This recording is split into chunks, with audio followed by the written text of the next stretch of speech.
So this centre is part of a new direction in research that Deakin's pursuing now, where a lot of clusters are forming where we're bringing together people with specific expertise.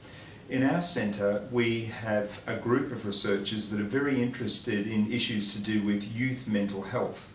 The work we do, we focus on looking at longitudinal research, so we follow children over time to watch their development, and we're interested in looking at the way in which mental health develops, and we're interested in looking at predictors. We also run intervention trials and evaluate trials. So in this way we're trying to inform policies of what might be important in terms of good mental health. We publish papers and we get research funds in order to do this research at Deakin University. Since you're an expert in mental health and addiction, could you please tell us about the nature of addiction, especially Yes. how it manifests in children? Yes. So one of the interesting things about addiction pathways is that we're very much interested in the way these begin in childhood and adolescence. I think it's good to talk about specific examples of addiction that we've been studying.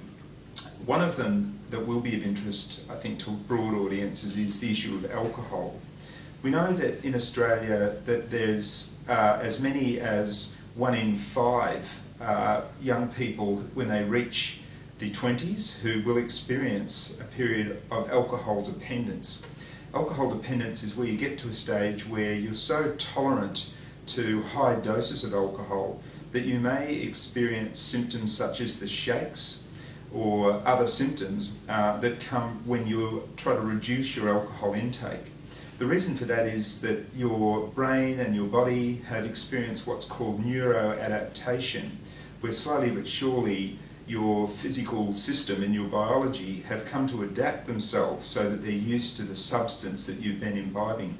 When we trace this back into childhood, what we find is that the age at which alcohol is first used is one of the factors that affects dose tolerance, and it also is related to the frequency and the amounts that you've used of the substance through your adolescence. So increasingly we're learning about the pathways by which these addictive behaviours first develop, and we think it's a very exciting area of research because there are huge opportunities to turn young people away from pathways that can lead them to addictions later on.